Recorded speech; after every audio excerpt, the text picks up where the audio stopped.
The Wednesday week is sponsored by the Riverside Cafe, new outside bar, now open on match days. There's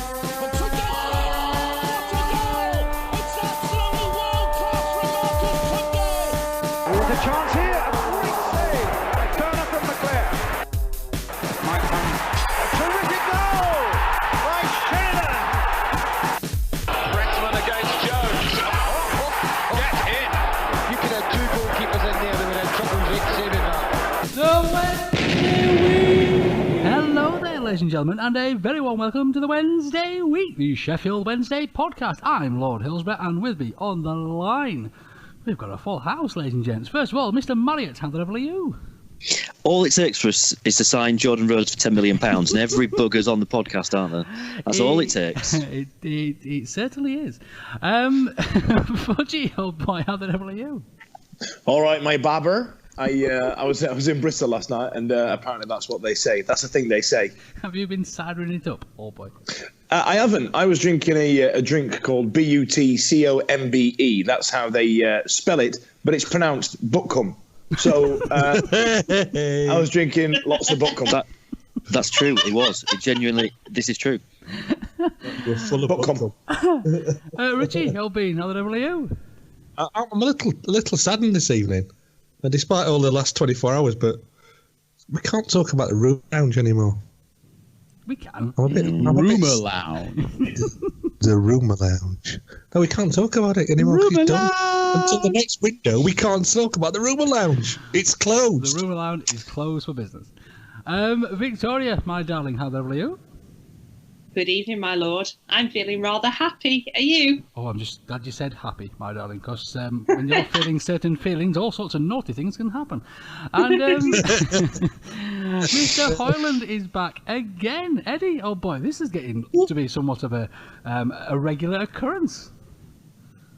How could I miss the chance to talk in detail about the contract extension for Atinu? Fantastic.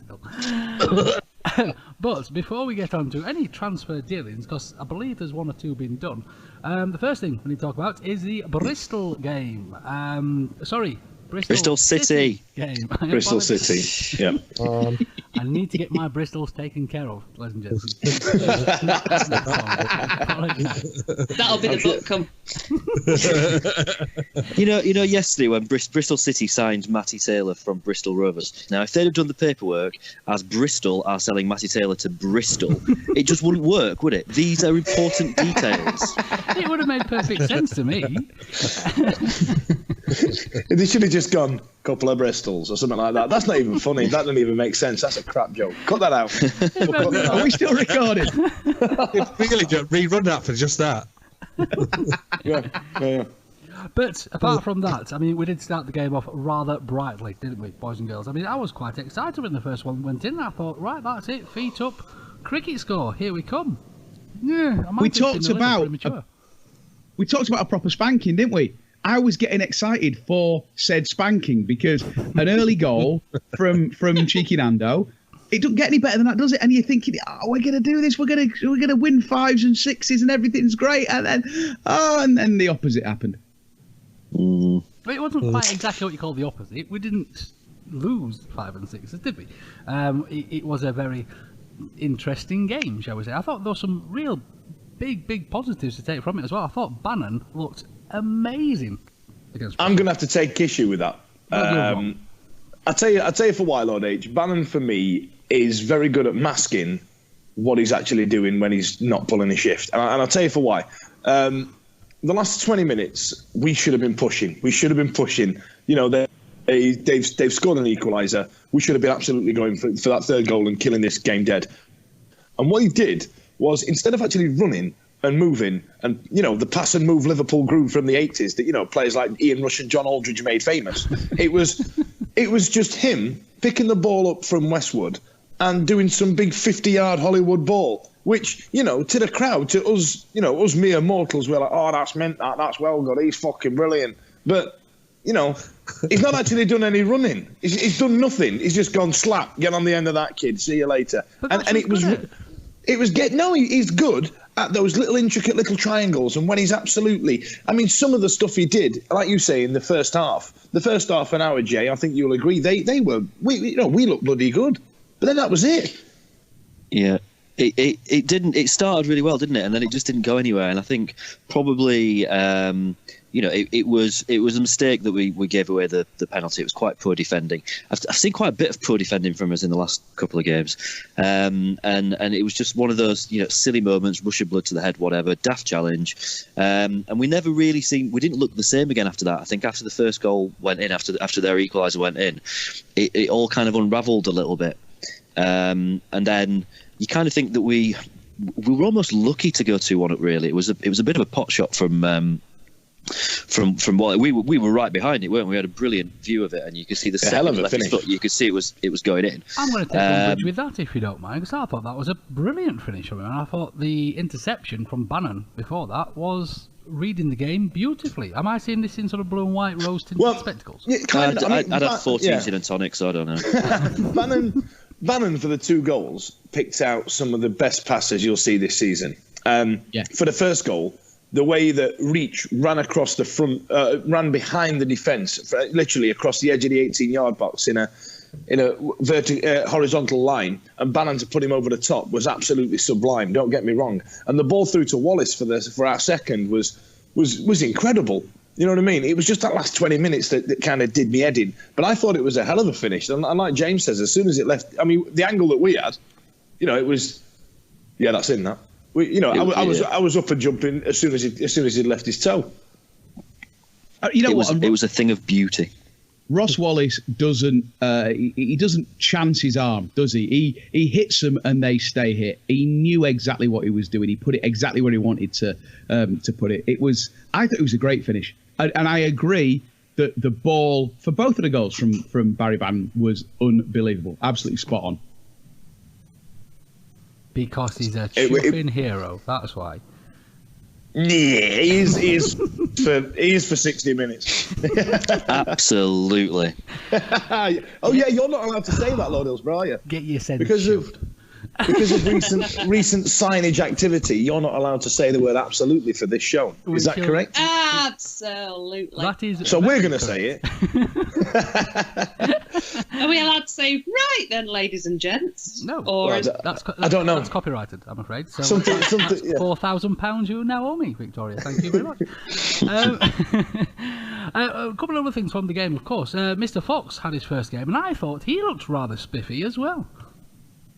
He looked really, really good, and he was probably kind of like the real shining light in the performance, because everything that he did looked good.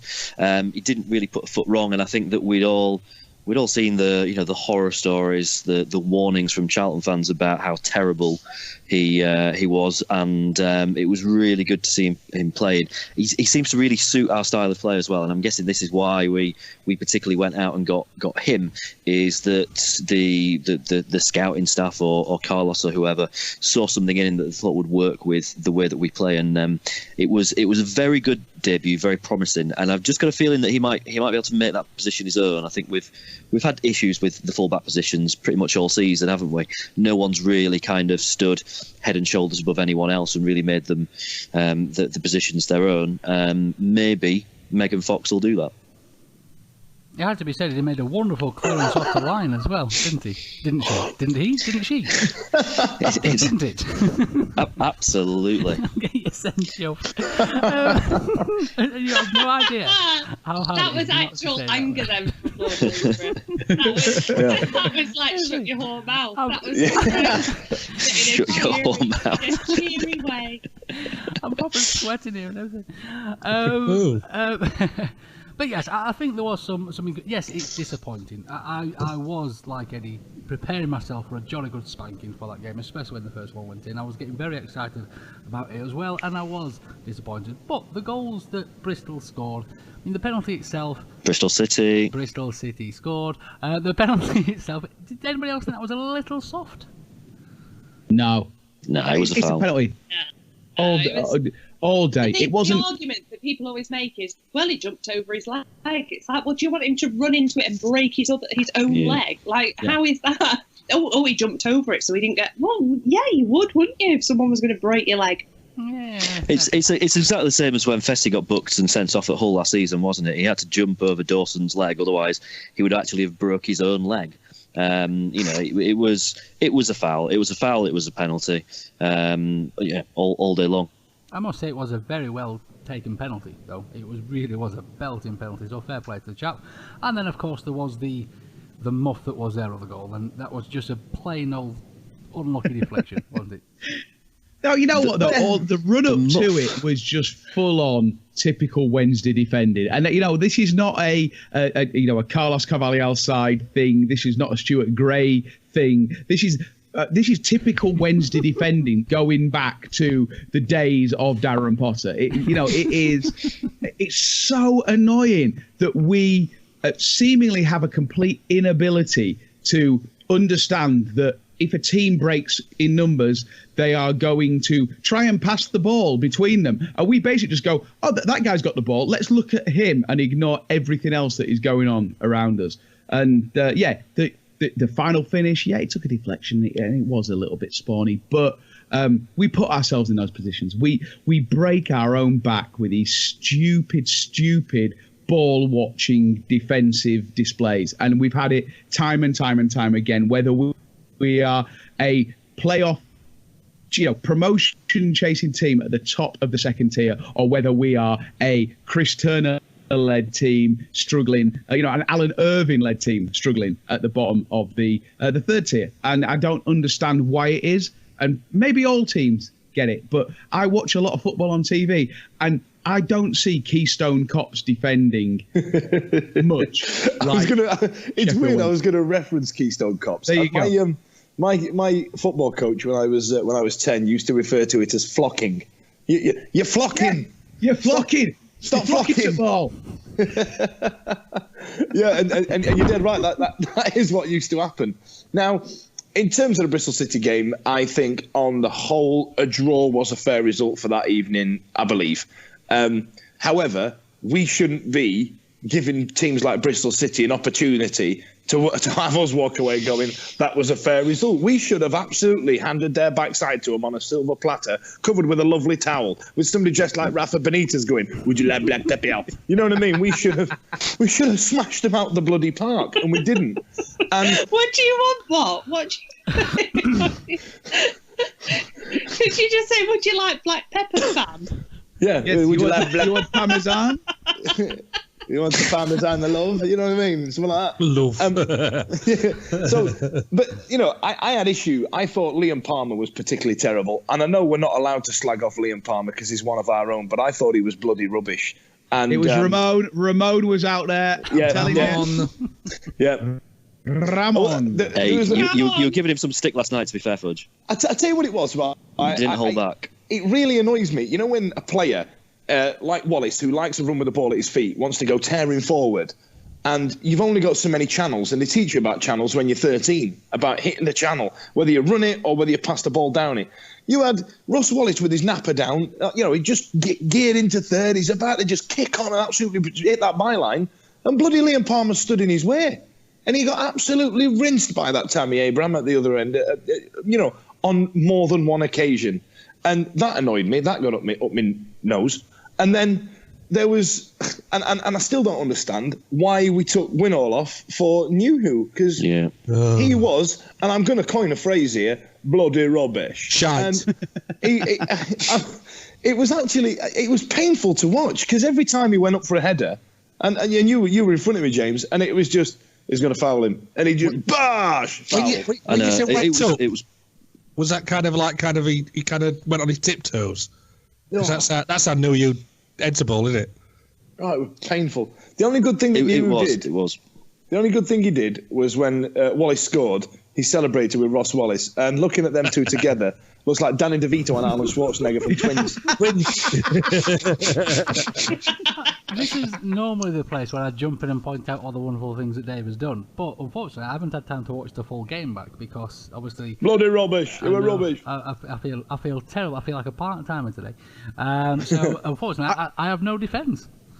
Are we at the point now with Atty and I'm like you, Lord H, that I always want to find the best in Atty, but is it at the point now where he realises he's not even the impact sub, he's not even the third choice striker, he's now effectively the sixth choice striker that we've got? Has he just basically given up? Has he decided that the only way that he can have a meaningful role at Sheffield Wednesday now is to be like Semedo, a kind of a crowd pleaser, a happy clapper, a guy who is an icon for the team, but not actually contribute anything? Though, honestly, I would say making a fortune. Well, yeah, I would save money on his wages and buy a telegraph pole and just stick that on the penalty spot, and just kick it at it.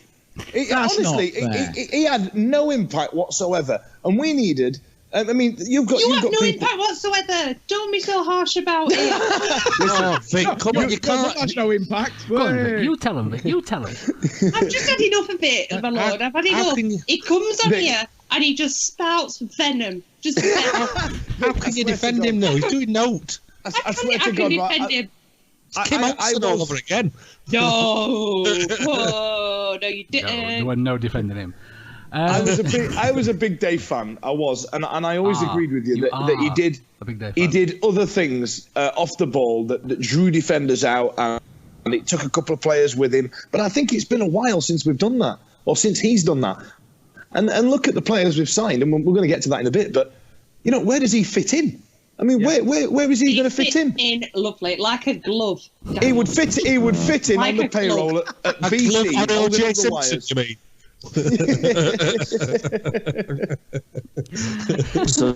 James, back me up, James.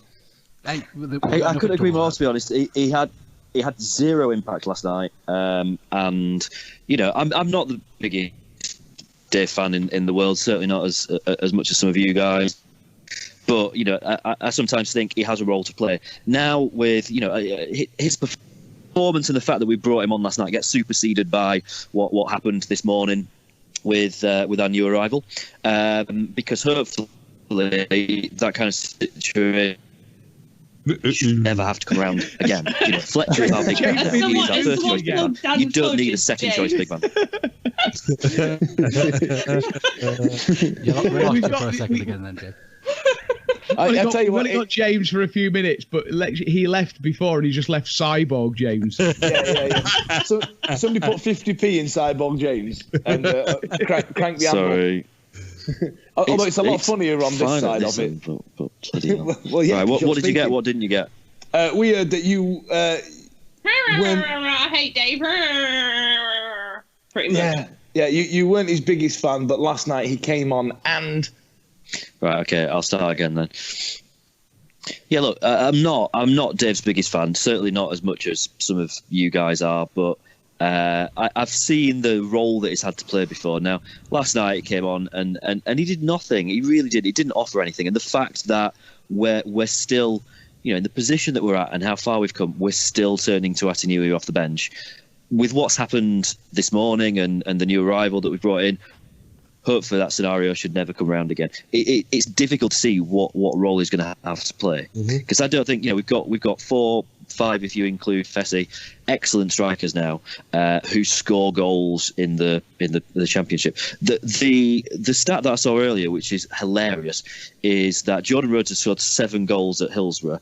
Atinuyu's only scored 11 goals at Hillsborough. That just says it all. The guy doesn't score enough goals. Get rid. Just get rid. Just get rid of him. Give him to Rotherham. Give him for free. Yeah. Go and get your original job back, and that was in charge of the Dothraki on Game of Thrones. Yeah, so it was a bit disappointing. Of course, we have slipped ever so slightly out of the playoff spots as well. Bloody rubbish! We had a 5-point gap. The Blades fans are having an absolute bloody party. No, I don't care about the Blades fans. They're still in the Chuffing pub league and say what they want. Did anyone listen to Football Heaven tonight, though, about us dropping out? Yeah. Because all hell has broken loose. We are going down. This is over. Get Carlos out. What a waste of money this transfer window's been. It's just an absolute joke. And do you know what, my lord? We should have spent that money on ground. We should have spent it on Is that ground. what somebody said? There were a Barnsley fan. Come on, he said, I really wish we'd got what they got. And that we just brought it all back down to earth. It's like, these idiots are whinging because we spent 10 million quid on a player or whatever we've paid for him. We should have spent it on ground. Get in the sea. Look at state at West Stand, right? We should have spent that money on ground. Shut your face. Shut your face. There's a Barnsley fan coming on, and saying, I wish we'd got what they got. He's talking about Sam Winnell, though, still, isn't he? Let's be honest. And that's the review of tonight's Football Heaven, ladies and gents. I hope you all thoroughly. I'm just saying, I like to listen to other opportunities to find out information and what the fans are saying, my lord. I like to listen to all parties. It's the first time I've listened in ages, to be fair. I also listen when we sound Winnell. And I remember why I've stopped listening to Football Heaven. Purely yeah, exactly. I quite like how Jonathan Buchanan did not flip that table and walk out of that studio. I have no idea. You mean booking? It's booking. Yeah. I can't imagine that Jonathan Buchanan has the strength to flip a table. Can I say something that'll really annoy Fudge? Go on. Please. Someone tweeted this earlier, and I thought it's a really fair point. I'm going to say it on the podcast because it'll really wind Fudge up. And that is, I've got to give real credit here to Rob Stainton from Radio Sheffield, who was all last night tweeting updates on the road situation the day after the birth of his child. Sod him. So fair play to the guy. He's not the only bloody sod in the world to have kids. Bugger him. Sod. It's not even his kid anyway. That kid's got hair. Get in the bin. That's awful, Fudgy. I'm not having that, Fudge. I for one would like to pass on my congratulations to Mr. Staton and his good lady wife. Here. Yeah, big up. Rob Staton, hashtag Staton. He may be the best journalist that we've had in South Yorkshire in the last 20 years. Now you're just pissing me off. You know what, though? Fudge, he supports the Seattle Seahawks. The poor guy's got enough to deal with. So, bloody get in the bin. Listen, look, Rob Staton blocked me because I accused him that his journalism was very poor, and instead of getting in an online spat, which I'm quite the advocate of, he just decided to block me, and I'm very bitter about the whole thing. I can't believe he blocked you when you put it so eloquently. What? Get in the fucking bin? Exactly. Not your journalism. Not your journalism is very poor, Rob. But I've said it a million times, and I don't think Dom does it as much. But it's the way I did a journalism degree. You know what I mean? And what he does, he goes, I can exclusively reveal this. I am this. I am great at this. Carlos tells me, and it fucking winds me up. Just tell me what he said. Don't waste your Twitter word count, 140 characters, fam. Get in the sea. But yes, congratulations, Mr. Staton. Did you really do a degree in journalism? Yeah, I did 2 weeks. Seriously, did you do a degree in journalism? 2 weeks. Did he not put that on his CV, James? I honestly, it was a year-long degree, which was not worth shit. Because bear in mind, how much the world has moved on since 1998. You know what I mean? Anything that I learned was redundant by 2002, and I got I got a call from Butlins as well a year after saying, do you want to be a redcoat? Yeah, see you later. Done. Ta-ta. Just some tips for the kids that are listening. Yes, the world has moved on since 1998, but one thing that has remained true, that if it's a degree and it's a year long, it's not a degree. It's not a degree. Get in the vacancy. It's a diploma that you buy from Groupon. Yeah. It's essentially just a piece of paper that I picked up. Got to wear a dress for a day. You know what I mean? They're making it sound showbiz. It's not. Is it like one of those things that you buy on eBay? Like, you can buy like a lordship on eBay, which I did, but I ordered the wrong one, so I ended up with a ladyship, but I don't like to. Well, there we go. But yeah, it's like that. Did we get to the point where James gave the actual annoying bit of the tweet to Fudge, or did we? No, just mentioned his name.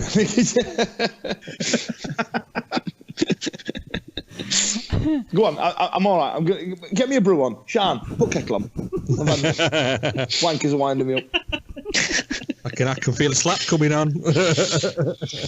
Absolutely. So hard. Here's a question. Where would you find all of the following in one place? Chairs, tables, beer, Vic, James, more beer, Dick Yow, Eddie, more beer, and the rest of the Wednesday week gang. That's right, it's the Riverside Cafe's new outside bar. All of your favourite lagers, ciders, soft drinks and hand pump ales are now available outside. Come and see the gang and give it a try. The Riverside Cafe's new outside bar, now open on match days. So if I may, Mr. Davies, if we could possibly sort of just sneak around the back of the Rumour Lounge and maybe just have one little last lock-in. The Rumour Lounge. So we can just discuss what's happened in the final throes of the transfer window. Now, there's only one story. Well, there's not. There's a few. But there's only one main story, and that, of course, is eventually Sheffield Wednesday, after how many chuffing years, have signed Mr. Rhodes. Finally, after all that nonsense. Yay! I've got calluses on my fingers from what? refreshing my phone last night. Nothing else than that. Leave it. Just pulling down. Yeah, refresh. James Fudge. So, just as a ballpark figure, what percentage of the Wednesday fans last night were spending more time looking at their phones than looking at the game? Nobody seemed to care that much about it. The game felt good, didn't it, last night? It didn't matter, like in the pub afterwards. Nobody really gave a chuff. All they were doing is just refreshing Twitter. My favourite part about last night was the how many times we tried the Carlos Had a Dream chant, changing various strikers. Now Lucas João's gone to Blackburn. There was various chants of different strikers. We tried Winnell in the first 5 minutes, didn't work, and then the news got round about Rhodes, and then we gave that a whirl. That one fits best, I think. So can we all make an agreement now that we're replacing João with Rhodes on that specific chant? I think that seems to be the consensus. Works for me. It has to happen. Aye. Absolutely. I think it already did. I think they were singing it last night. Yeah. There was an adorable video sent by a lovely lady of a darling little daughter singing that song as well. We'll get that popped out from the TWWcast Twitter feed as well. Now, of course, this has been just incredible. We were thoroughly teased by all the various rumours that were going about, and then some people were saying it had been done and some people said it had been done, and then of course, Victoria, I believe that your Sky bet got paid out before obviously everything. It did. I made £6 whole pounds. £6 whole pounds. £6 whole pounds. And it's a big money arena. Am I entitled to half of that now? I think we should bring everybody round about that. So obviously this is a rumour that's not gone away for a significant amount of time, and transfers XI. I don't know what he's going to do now. I'm maybe he's just going to. We're not going to mention him. We're not going to mention it. Well, I'm assuming he's not going to mention anything. I was going to mention it. I was going to mention him if he wasn't. Go on, then. Well, he can foxtrot Oscar now, for all I give a chuff now. He's done, because he's got nothing else to report, because we've signed the only thing he ever tweeted about for 5 years. That's 10 transfer windows spouting the same nonsense. Ben Marshall's his next one. That'll be his next window. Still time. Well, I'm gonna get on that, because last time we had this, we had I think, was it you, Lord Hillsborough, started the hashtag what I'll do if Rhodes signs. Was that you? James. It was me. James with peril. I'm guilty of this one. Oh, James. Well, there's a lot of people here that have Whoops. that have stitched himself up. For example, we've got Ollie, SWFC Ollie. He's going to wear a Leeds shirt. Lord Hillsborough, you're going to give Jeeves the night off, apparently. Yeah, that lasted well, because as I'm sure you can imagine, that there was rather a mess made last night when the news broke about Mr. Rhodes. I bet Beastie dropped his fruit bag. So unfortunately, it's still there now. It's starting to smell a little, if I'm honest. So hopefully, you soon. Well, we've got some absolute corkers here, for example. So we've got Montague Dangerous. He was going to suck a turd out of a camel's bum. Wow. I'm all right for seeing the video for that one, actually. Brett Cockine. He would let Atty go through his lass while he sits at the side doing a running commentary. Now, I would watch that video. I'd be happy. I have seen that. And when we've got two that are my favourite, actually, and Rich, you're going to run naked up the road, apparently. Yeah, Dickie. apparently, yeah. And even Hillsborough Park came out. Like me and Vic are doing Hillsborough Park. Tomorrow at 9:00. Woo! Yeah, be there. And my top favourite has got to be James and Vic. You're now getting married. And may I be the first? I'm more excited, James. I mean, for tax purposes, this is very advantageous, as I think I might have pointed out a couple of times before. And the wedding list. I believe that a hashtag is legally binding, so I have no choice. I've got to go through with it. It's got to be done. I'm so happy. But then Bob, your long-suffering mother, then had to take to Facebook to tell everybody that you're still with your boyfriend and it's not really going to happen. Yeah, it's a sham marriage. Apologise to Alistair. Yeah. He's not bothered. He celebrated with me. We think it's wonderful. We've made up the attic for James. You can see the North Stand. He'll have a lovely time. I love that James is living in your house like Fonzie did with the Cumminghams. Yes. Who says that I'm moving into yours? It's a granny flat. I've got my housemates moving out. I need a new housemate anyway. Oh, can I move in? No, Alistair. He wants Alistair, not you. But in all seriousness, if you do want to congratulate me and James, if you go on Amazon and search on wish lists and search for Vic and James's wedding list, we have compiled a list of things we quite like.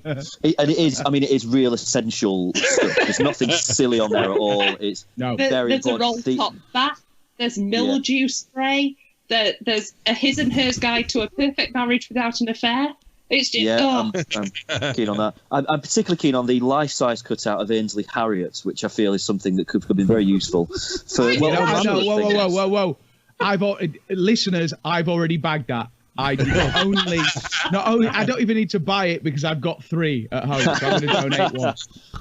Right then, so ladies and gents, can I just do a shout out as well while Fudge is mentioning people who haven't backed down from their pledges, James?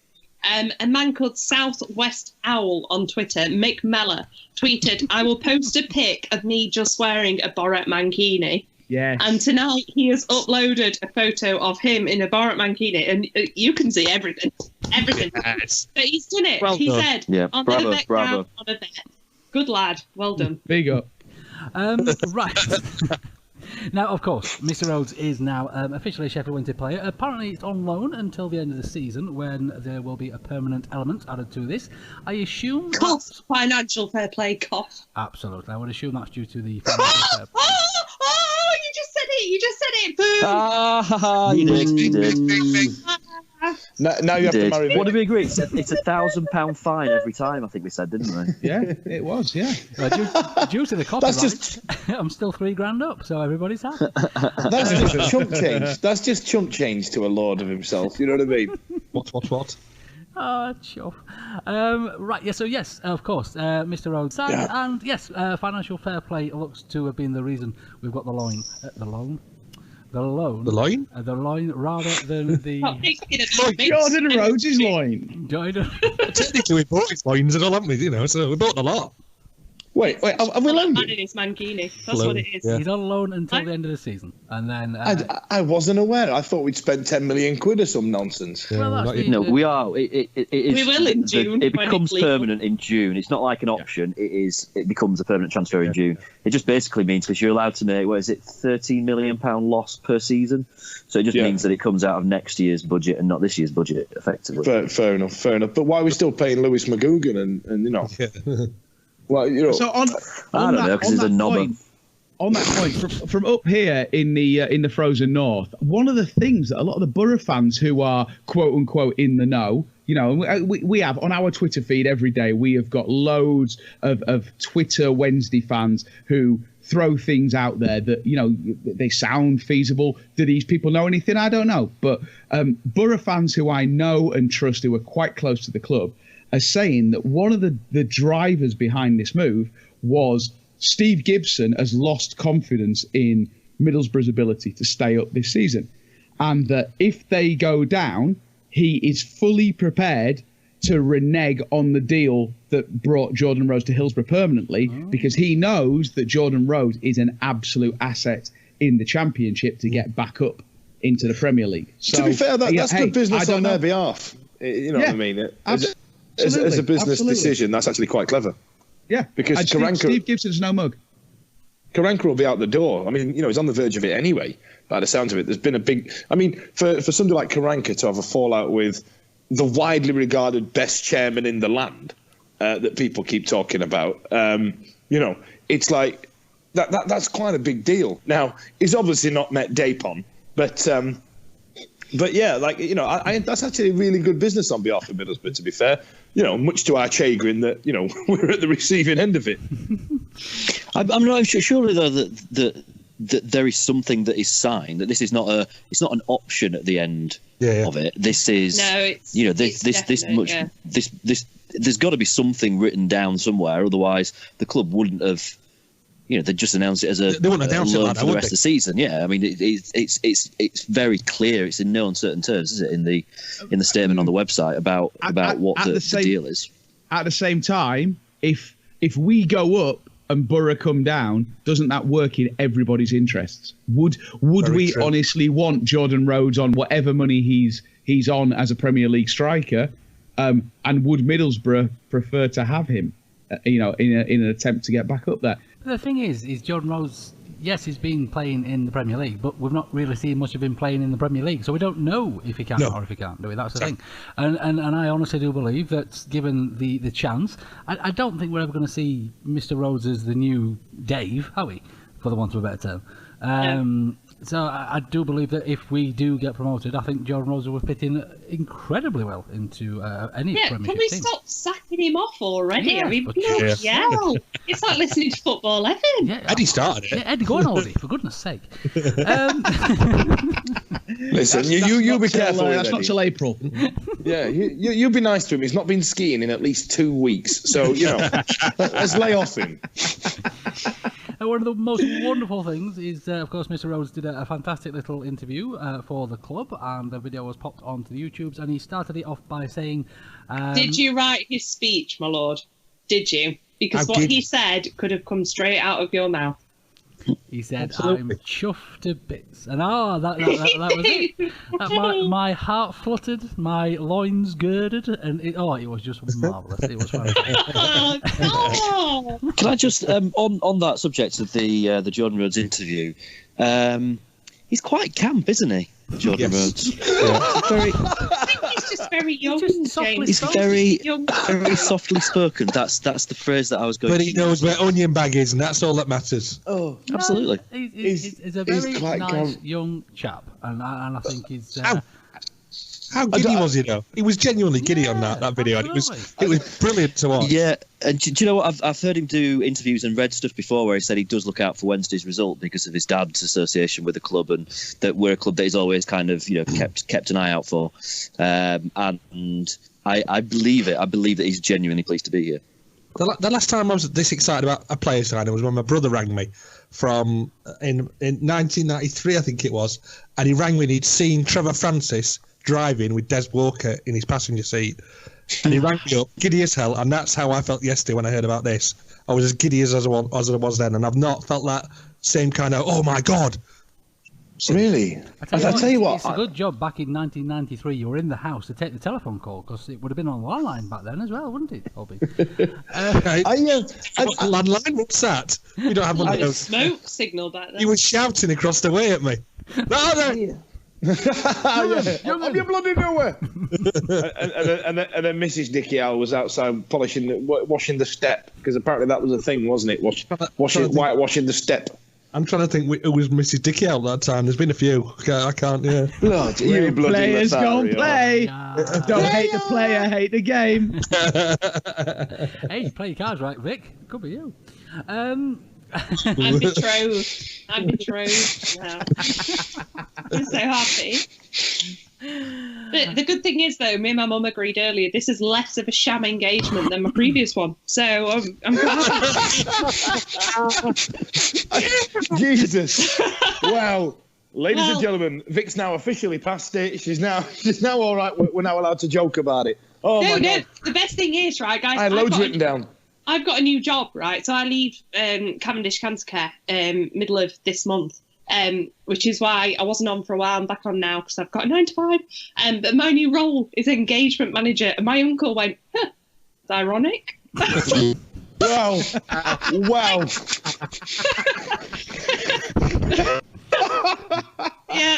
Yeah. Oh, it's I'm really so awkward. happy right now. I'm so Right then, ladies. So let's crack on because there's been a little bit of other transfer news as well. Obviously, we spoke about a couple of the youth popping out on loanage and whatnot, and Mr. Penny has popped out on loan as well to Bradford, which I think is a fantastical opportunity for this chap to get some proper man's football, if you like.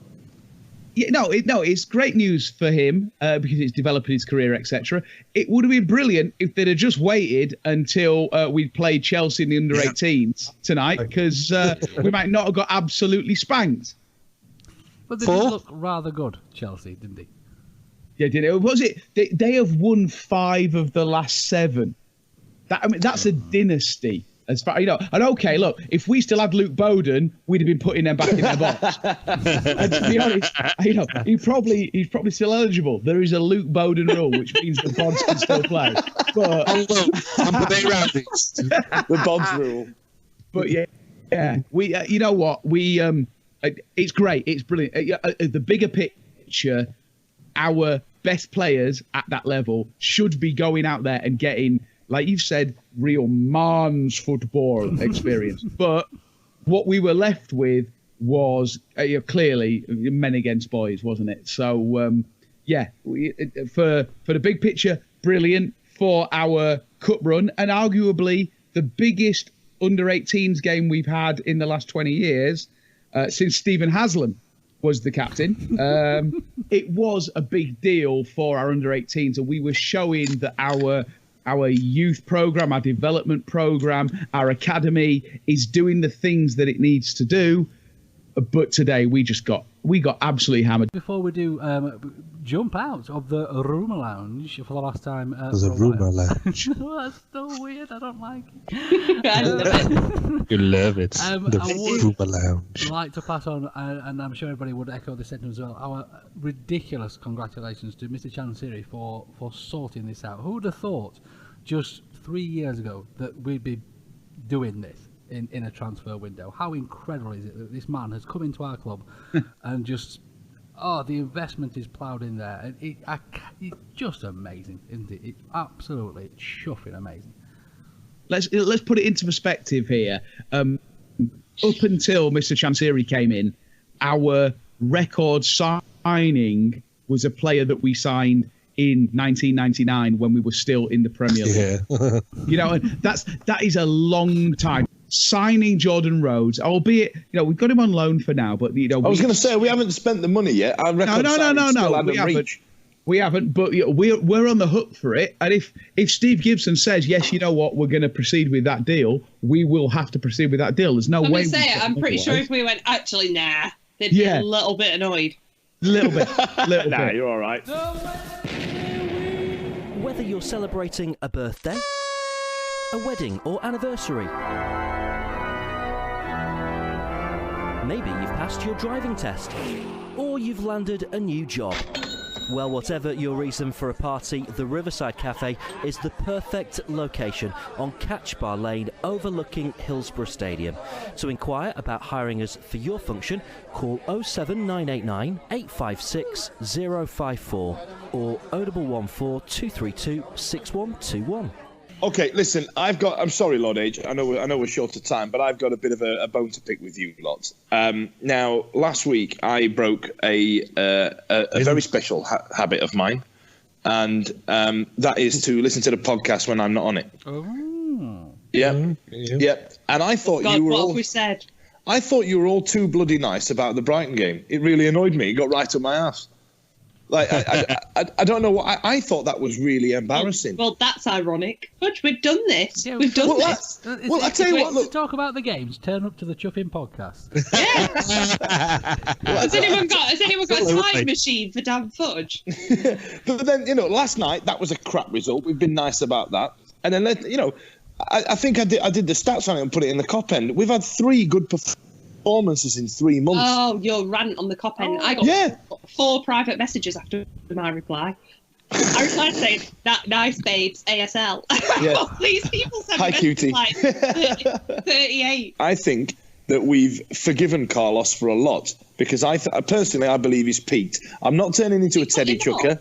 I'm not going into the bloody rubbish brigade. But I feel that we need to kick on. We are no better than what we were last season, and because of the euphoria of last season and where we got to, we've forgiven a lot of average performances, and shit needs to get better. Or I'm just going to, last season. Shut up, Fudge. Yeah, you'll take us out the happy clappers section of iTunes. Yeah. I know. Honestly, as time goes on, after Fulham, Wolves, Preston, we're just going to get. I'm astounded that there hasn't been more focus on this. We are no better than what we were last season. We are now. We've just spent a lot of money on a player. That was Sheffield Wednesday, BJR. BJR, sorry. Sheffield Wednesday. BJ. So we don't have to worry about it anymore, Fudge. It's been taken care of. Mr. Chansiri has seen the issues. He has acted on the issues. There's nothing for you to moan about. But I tell you what it is, Lord H. This is my issue, right? The fact that we've spent this money on these players and we've got this team in such a state. And the West Ham's falling apart. My issue is that Chansiri's put his money where his mouth is, and what he's done for our club is incredible. But the fact that Carlos hasn't noticed that Atinuhu is fucking awful, and Liam Palmer is not good enough to lace up Barry Bannon's boots. As people leave and as new people come, people fall down the list, and you swipe the bottom one out. See you later. Fudgy, I agree. I understand what you're saying. Oh boy, I can see both sides of the argument. I really, really can. But this, people sort of shouting and yelling at Carlos and all that kind of thing. It wasn't Carlos's fault that Fletcher lost his head. It wasn't Carlos's fault that Lee's got injured. It wasn't Carlos's fault that Hutch lost his head. These are things that the manager has to manage in the best situation he can. Last night we had New Winnall wasn't. He was working hard. He was in a lot of running about, but there wasn't a lot of substance in the running about, and it pains me to say it because you know me. I'm the happiest happy clapper that comes, but he wasn't doing anything. There was nothing. There was a lot of running about, a lot of effort, but not a great lot. And he is still sort of fit into that team. And the only other option we had last night was Dave. I get that. Don't get me wrong. I get it. But what you're talking about is specific examples. I'm talking about the team as a whole. I think that for 6 months, Liam Palmer has been poor, and he isn't the standard where other players are. I feel that Atinuhu has been poor, and we should have made allowances and made provisions to combat his shitness. Do you know what I mean? We've bought Jordan Rhodes. We have, and that's what I'm saying. I believe that there is a lot resting on this man's shoulders, and I think more than he realises. It goes back to the point I mentioned a few weeks ago. How many of that team could play in the division above? And I think there's a lot. I don't think there is. But we're not there yet. You're talking about things that haven't happened. There's no need. Not yet, there's not, because then when we are in the Premiership and we don't have to worry quite as much about how much money we spend, and we have got that extra, right now we have to be very careful with the purse strings. Mr. Chansiri is doing what we all moan so much about that the club didn't do before. We got into some terrible, terrible trouble, and it literally almost destroyed the club. So yes, I understand that it's frustrating that we have these rules where we can't just go out and just blow money here, there and everywhere.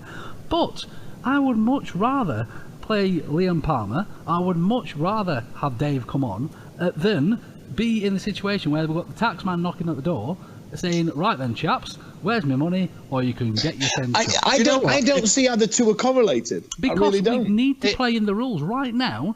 This is what needs to happen with this football. No, I'm not saying these two players aren't pulling the weight. We should make provisions for it. What would you do differently? Well, for example, based on the last 6 months, Atinuhu would be out on loan. Bosh, see you later. Right. You know what I mean? If I wouldn't be paying. Was out on loan, that would have stopped the Zhao going out on loan. I'm assuming he's on quite a lot more money than Ati is. And so that would have left us with no strikers last night.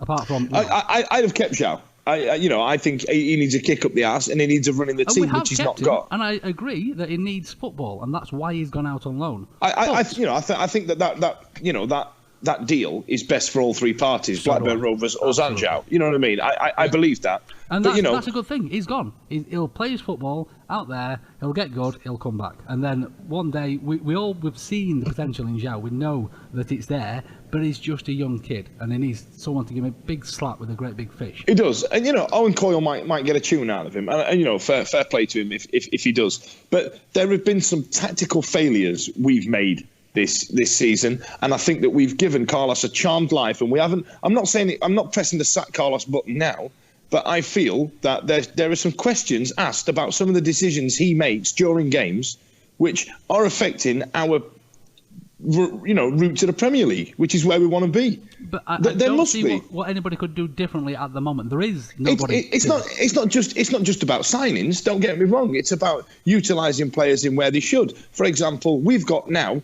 5-6, decent strikers. Who's going to play? Does that mean we're now going to stick Forestieri out on the left? Does that means then Adam Reach has to drop back and we lose his attacking prowess? Where does Morgan Fox then fit into all this? Do you know what I mean? We've got. This is not a bad thing. These are options. It's a really good headache to have. It is, but I don't think we're using them right. I don't think we are making the right decisions. I don't think that bringing Yuhu on would have been the decision last night, for example. So I don't believe Winnall on there to run around, and don't get me wrong, I'm not bagging Winnall. He was trying very hard, but there was nothing there from him last night. Nothing. No, there wasn't, and he wasn't getting anything, and something needed to change. But I don't think bringing Yuhu on was the change that needed to make. I think we needed a bit more bite in the middle. There wasn't anything else. There was no. Well, we didn't just have Yuhu on the bench. Well, it's only striker we had on the bench. But that's what I mean. We didn't need to put a striker on. Leave Winnall where he was and get the ball to Winnall. And that's what was happening. He had a lot of huff and puff, and he battled hard to try and get the ball. And just what happens is strikers go deeper, and then when they've got the ball, they turn round and they're 10 yards out the 18-yard box, which is completely out of their comfort zone, and they're going, well, what do I do with it now? They don't know. But he just thought, let's stick the big lad on and lump it to him. And that's not working. And there are a few things he's done this season. It happened in Brighton, and it's happened a couple of times before where you've gone, why has he made that decision? Yeah. Well, you know what? It's a praise from me, Seth. Is it, Seth? Massive praise. Massive praise for Tarn.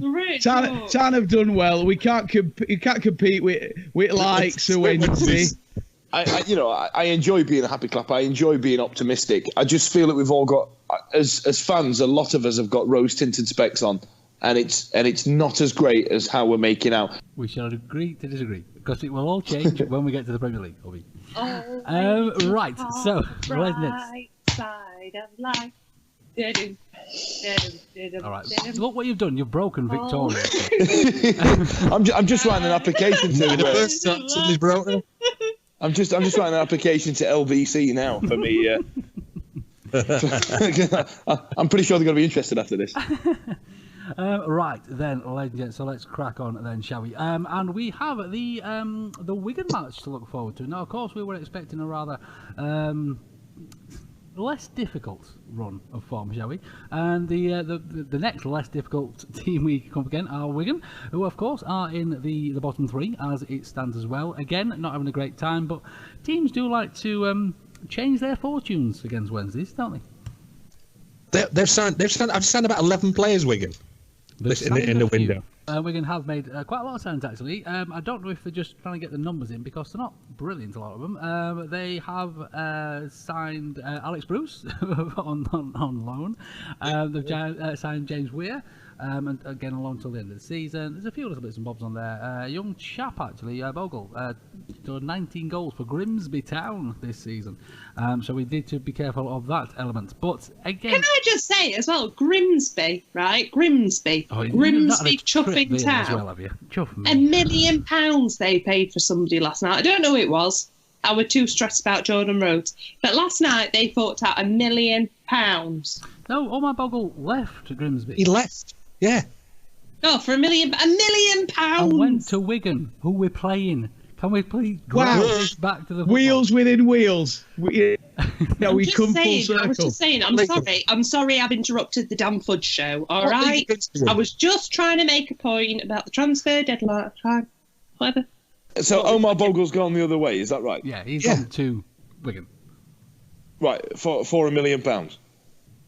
Honestly, I don't care anymore. I could not give... Bogle, one of 8 to join Wigan, it says here. So, hang on, we're playing Omar Bogle this weekend. There's a segue there. Bogle. Tell you what, Vic, actually, I swear to God, I thought Grimsby had signed a player for £1 million, because I was going to bring it up at some point as well. No, it's Omar Bogle has gone for £1 million. It's gone the other way. But still, £1 million. Just imagine what Grimsby can do with £1 million. Just 10 of them, you've got Jordan Rhodes. Just imagine bloody hell. How much you can. Their stand. You could rebuild Grimsby. They could build a new bloody stand. That one's falling apart, isn't it? The stand will be wonderful. You could build 5 Grimsbys. You could build Cleethorpes. You could build Grimsby. You could build a fantasy island. Oh. Imagine how many bags of fish and chips. Fantasy island. A bag of fudge. I love Cleethorpes Beach. Right then, ladies and gents. So let's start to wrap things up. I love a Cleethorpes Beach too. Has anybody got any little bits for this evening? Yes. Crack on. Yeah. Hi. So we have 2 competitions running at the moment. Ooh. One on Facebook and one on Twitter, and they are both for awesome Sheffield Wednesday related prizes. So if you go onto our Facebook page, and I think you have to like, share and comment on a picture, you could win a print from the Cromwell Club, and they are a independent website that's been set up to sell, to quote, not the shit you get in the club shop. So they sell really, really nice prints, T-shirts, mugs, all sorts of stuff based on Sheffield Wednesday. If you like, share and comment on the post, you could win a print. Woo! And then if you head over to our Twitter page and you click through to the link onto our website, you can enter into a free prize draw, and we are giving away a Jordan Rhodes number 17 home shirt or away shirt, whichever you prefer, from Sheffield Wednesday. We have budget a little bit. That's because people bought our shit off the merchandise and stuff. So we are willing to go down and buy a home or away shirt with Rhodes 17 on the back for you for free if you enter our competition. I'm going to draw it completely at random. There are like things you can download that do that. I don't know. James isn't allowed to enter because he wanted to, and so I've tried into the terms and conditions. But yeah, so either Twitter or Facebook, win shit. Is it possible for someone to request instead a shirt with Fudge 17 minutes of ranting about I'm willing to pay for the extra lettering at the bottom, but yes, I can order that as well. Also on our merchandise store, if you don't want to wait for the prize draw, you can also buy a Tuna Books t-shirt now, or a Road 17 t-shirt. They are both available. So there you go. Just making this perfectly clear, it is an actual Sheffield Wednesday shirt with Road 17 on the back. Yeah, it's not one of our nonsense t-shirts, but yes. Yeah, one of us will go down to the store and buy it in your size, home or away, whichever one you prefer. We will go and buy it, whoever is drawn out of the hat. And this is to celebrate, ladies and gents, our wonderful new website, which has been fantastic as well. There's been lots and lots of bits and bobs going off out there. Would like to thank our various different bloggers that have sent us stuff as well. Yep. And if anybody would like to get involved and do some bloggage for us, please do contact Mr. Marriott. And essentially, you can email him at james@thewednesdayweek.co.uk, thanks to podcastwebsites.com. Yeah, we've got fancy new email addresses for us all, actually, as well. That's brilliant. But yes, if you would like to get involved and do some bloggage, we would be lovely to have you. And there's a lot of people done a lot of nice things already there as well. Anybody else have any other little bits?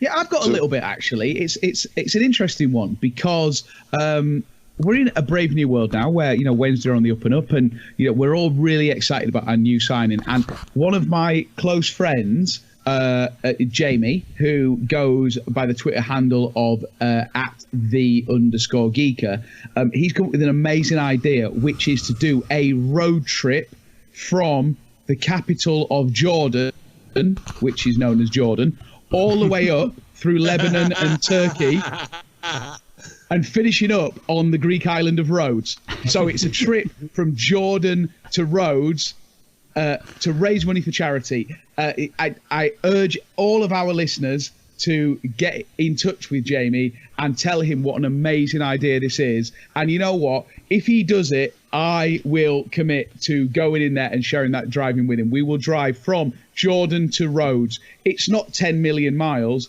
but it is going to be an amazing adventure, and hopefully will raise a load of money for Cavendish, which of course is the Wednesday Week's chosen charity. So at _geeker, if we can get enough people to tell him that he has to do this, he's quite easily led, and I honestly think that he'll do it, and I will be there with him. So there you go. So if you want to see two absolute dorks driving from Jordan to Rhodes, then in honour of Jordan Rhodes, for no apparent reason, that's the way to do it. Excellent. Thank you. Jesus. Brilliant. Well done, Eddie Obi. That's marvellous.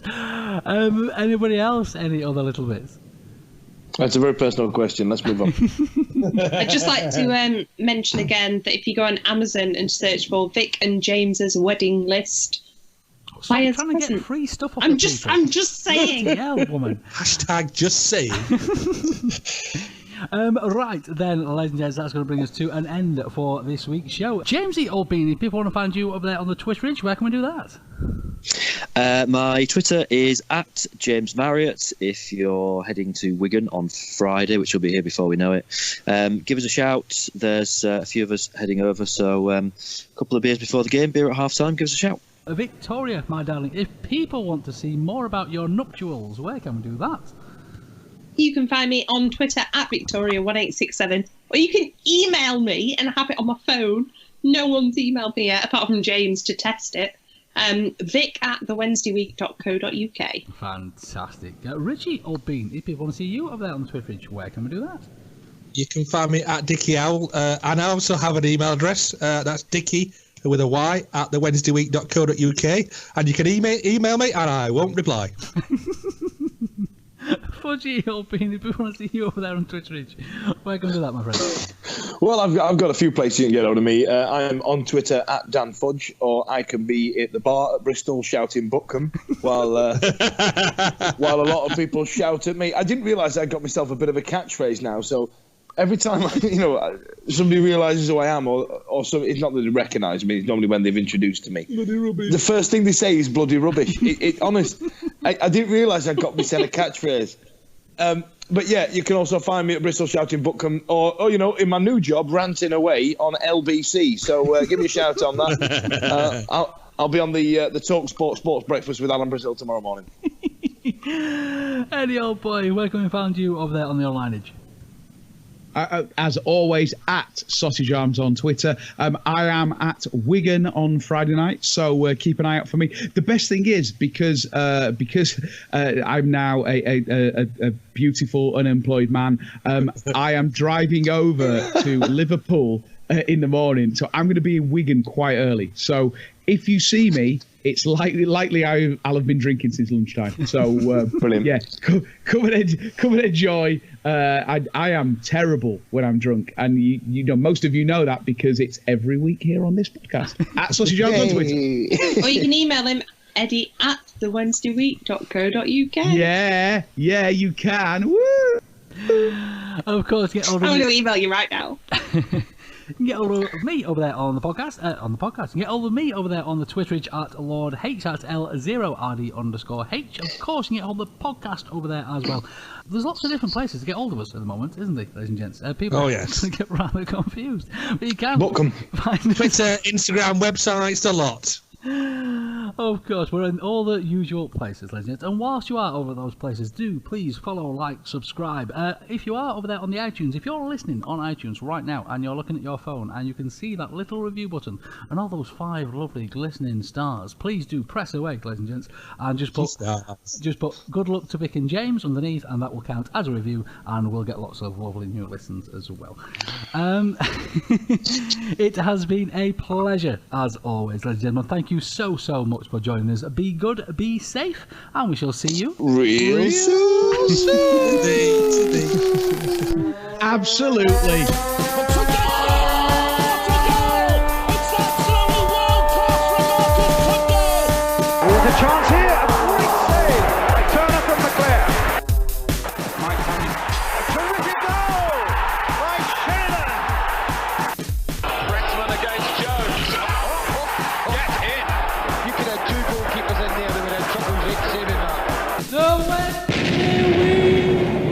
to fall down the list, and you swipe the bottom one out. See you later, Magoogan. You're. Oh, he's gone. He's gone. Oh, what a shame. Have you disconnected him? No, I didn't disconnect him. He generally has disappeared. No, we'll pop back on in a minute or two. That's time and a half. Brilliant. I could have wished for that. That was amazing. I was like, burst. He's disappear. Burst the internet with a passion. He just messaged the group. So Quick move on before he gets back. Wankers. Hey. Fudge. And how many donkey rides you can get on Cleethorpes Beach? Cleethorpes. I love Cleethorpes Beach. Right then, ladies and gents. So let's start to wrap things up. I love a Cleethorpes Beach too. I'm up at 5:30 and I've got to edit this thing tonight. Can we get on with it, please? Just say Oh my lord. keep that patiently.